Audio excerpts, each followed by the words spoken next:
La guerre de 30 ans et les traités de Westphalie.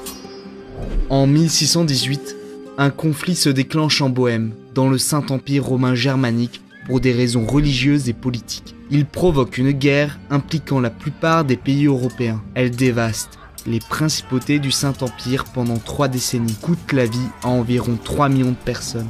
L'Europe en est fortement transformée. Un équilibre fragile depuis 1555.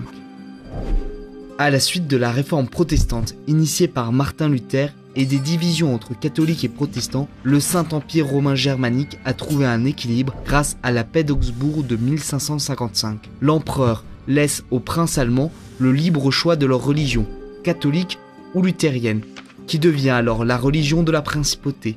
Cuius regio, eius religio. Tel prince, telle religion. Mais 2 problèmes majeurs demeurent. Le calvinisme n'entre pas dans le champ d'application de l'accord.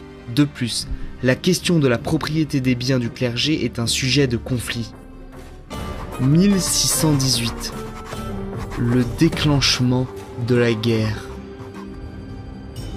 Ferdinand de Habsbourg, nouveau roi de Bohême et futur successeur de l'empereur, mène une politique favorable au catholicisme qui ne respecte pas les libertés religieuses des princes protestants. Le 23 mai 1618, ceux-ci réunis au château de Prague jettent par la fenêtre les représentants du roi. Ensuite, les nobles de Bohême destituent le roi Ferdinand et le remplacent par Frédéric V du Palatinat, un protestant.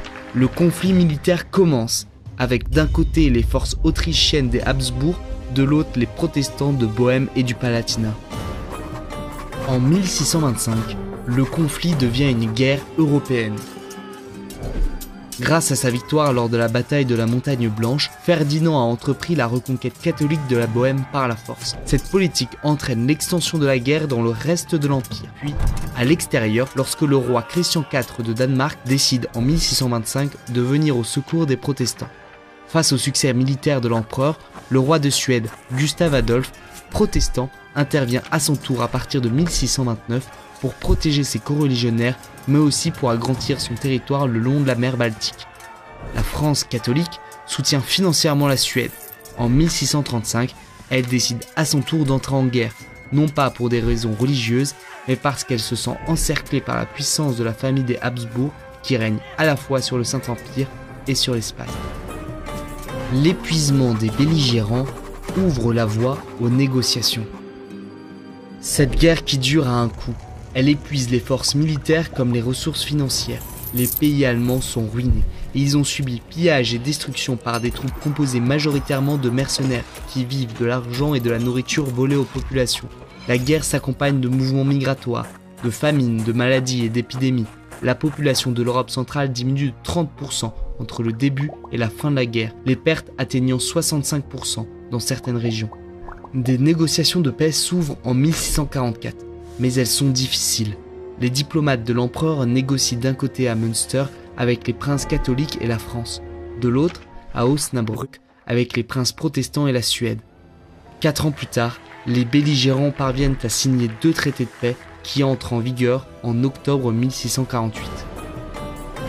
1648, les traités de Westphalie. Après une guerre longue et particulièrement violente, la paix est fêtée partout.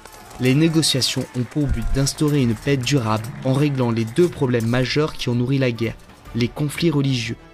Les traités établissent une paix religieuse solide en reconnaissant le calvinisme comme la 3e confession de l'Empire, à l'égal du catholicisme et du luthéranisme, et en permettant la coexistence religieuse à l'intérieur de chaque territoire.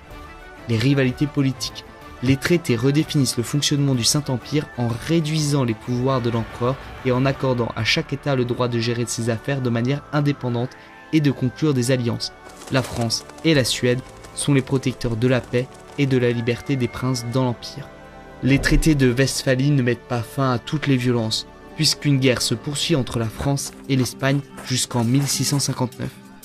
Mais ils sont une victoire de la diplomatie qui, en associant tous les États aux négociations, réussit à créer une sorte d'équilibre. Un équilibre à l'intérieur du Saint-Empire, mais aussi un équilibre européen. Le système westphalien cherche à garantir l'Europe contre toute tentative hégémonique.